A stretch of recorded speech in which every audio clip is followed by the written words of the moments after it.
Le tissu industriel de la République démocratique du Congo ne cesse de s'effiler.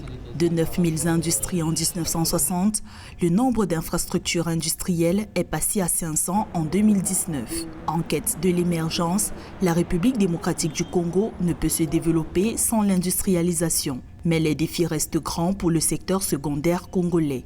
Il faut reconnaître que la République démocratique du Congo s'est désindustrialisée pendant les 60 dernières années d'indépendance. La première des choses, c'est que nous n'avons pas été en mesure de maintenir le secteur minier au plus haut niveau, d'autant plus que malgré la croissance des chiffres en termes de production, l'intégration a été complètement absente. Le Premier ministre Sylvestre Ilunga a préconisé la promotion de champions nationaux. Ainsi, il a annoncé un concours annuel financé par le Trésor public pour promouvoir les jeunes inventeurs et innovateurs congolais.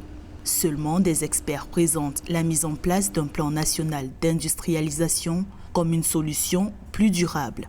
S'il y a un mot à passer au Premier ministre, c'est qu'avant de commencer un quelconque déploiement de l'activité industrielle, il faut en avoir un plan. Notre plan stratégique d'industrialisation a comme levier la disponibilité du courant électrique. Et de là, nous devrons être en mesure de décider ce que nous faisons de notre bois, ce que nous faisons de notre forêt, ce que nous faisons des matières minérales. Le gouvernement veut placer la République démocratique du Congo dans le registre des grandes puissances technologiques et industrielles à l'horizon 2050. Pour l'heure, le secteur industriel représente juste 2% de l'activité économique du pays.